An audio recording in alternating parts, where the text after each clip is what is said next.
നമസ്കാരം, ഞാൻ doctor Jacqueline. പുതിയൊരു വീഡിയോയിലേക്ക് ഏവർക്കും സ്വാഗതം. ഇന്നത്തെ വീഡിയോയിൽ നമുക്ക് ഓർമ്മശക്തിയും കോൺസെൻട്രേഷനും ഏകാഗ്രതയൊക്കെ വർദ്ധിപ്പിക്കാൻ വേണ്ടിയിട്ട് ബ്രഹ്മി ഏത് രൂപത്തിൽ എങ്ങനെ ഉപയോഗിക്കാം എന്നുള്ളതാണ് നമ്മൾ ഈ വീഡിയോയിൽ കാണുന്നത്.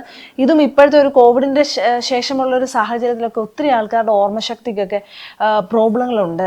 അത് ചെറിയ മക്കളോ ടീനേജേഴ്സോ ഒക്കെ ആവട്ടെ, അല്ലെങ്കിൽ മധ്യവയസ്കരോ, ഒത്തിരി ആൾക്കാർക്ക് കേട്ടോ വയസ്സാവുന്നതിന് മുന്നേ തന്നെ ഈ ഓർമ്മശക്തിയുടെ പ്രോബ്ലം ഒക്കെ തുടങ്ങുന്നുണ്ട്. ഏകാഗ്രത, കോൺസെൻട്രേഷൻ കിട്ടാത്ത അവസ്ഥയൊക്കെ ഉണ്ട് കേട്ടോ. അപ്പം നമുക്ക് ബ്രഹ്മിയാണ് ആയുർവേദത്തിലെ ഇതിന് ഏറ്റവും ഒരു നല്ല ഔഷധം എന്ന് പറയുന്നത്. അത് നമ്മൾ പണ്ട് മുതലേ തന്നെ കേരളത്തിലെ വീടുകളിലൊക്കെ കുട്ടികൾക്കൊക്കെ ബ്രഹ്മി അരച്ചു കൊടുക്കുന്ന സമ്പ്രദായം ഉണ്ടായിരുന്നു. ഇപ്പോൾ അത് അങ്ങനെ കൂടുതലായിട്ട് കാണാറില്ല. അതുകൊണ്ട് അതിൻ്റെ ഡോസേജ് ഒക്കെ ഒത്തിരി ആൾക്കാർ ചോദിക്കുന്നുണ്ട്.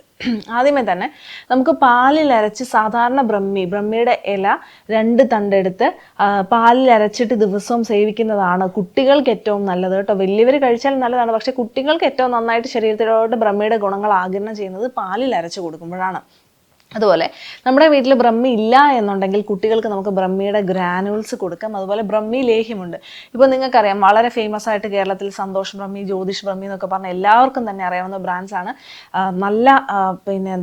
നല്ല ക്വാളിറ്റി ബ്രഹ്മിയുടെ ഗ്രാനുൾസും ലേഹ്യങ്ങളും ലഭ്യമാണ് ഈ കമ്പനികളുടെയൊക്കെ അടുത്തുനിന്ന് കേട്ടോ. അപ്പം നിങ്ങൾക്ക് ഗ്രാനുൾസ്, ലേഹ്യം അല്ലെങ്കിൽ പാലിൽ അരച്ച ബ്രഹ്മിയാണ് കുട്ടികൾക്ക് ഏറ്റവും നല്ലത്.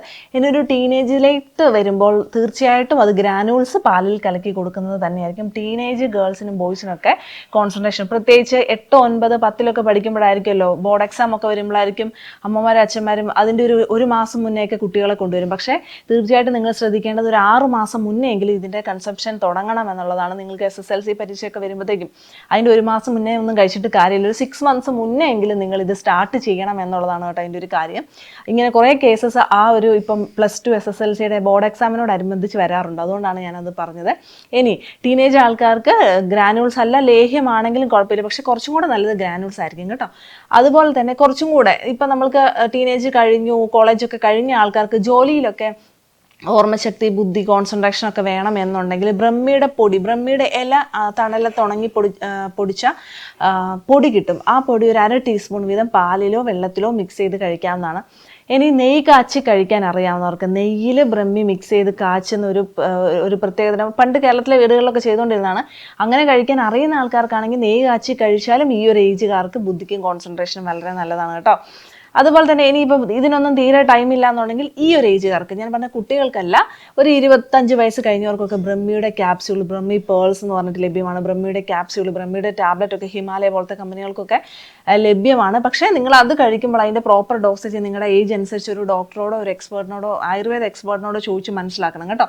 അതുപോലെ തന്നെ ബ്രഹ്മി ഘൃതം എന്ന് പറയുന്ന ഒരു കാറ്റഗറി ഉണ്ട്. ഈ ഘൃതത്തിൽ, അതായത് നെയ്യിൽ ഇൻഫ്യൂസ് ചെയ്തിട്ട് ബ്രഹ്മിയുടെ ഗുണങ്ങൾ വരുന്ന ബ്രഹ്മി ഘൃതം ലഭ്യമാണ്. പക്ഷേ തീർച്ചയായിട്ടും ബ്രഹ്മി ഘൃതം നിങ്ങൾ കഴിക്കുവാണെങ്കിൽ ഡോക്ടറുടെ ഒരു പ്രിസ്ക്രിപ്ഷനോ അല്ലെങ്കിൽ ഡോക്ടർ പറയാതെയോ ബ്രഹ്മി ഘൃതത്തിൻ്റെ ഡോസേജ് നിങ്ങൾ കഴിക്കരുത്. കാരണം നിങ്ങളുടെ കണ്ടീഷനും ഏജിനും ആ ഒരു പ്രശ്നത്തിൻ്റെ ആഴത്തിനും അനുസരിച്ച് ഇതിൻ്റെ ഡോസസ് കൂടുകയും കുറയുകയും ചെയ്യും എന്നുള്ളതാണ്. അപ്പോൾ ഈ ഒരു വീഡിയോ എല്ലാവർക്കും ഉപകാരപ്രദമായെന്ന് കരുതുന്നു. മറ്റൊരു വീഡിയോയിൽ വീണ്ടും കാണാം. നന്ദി.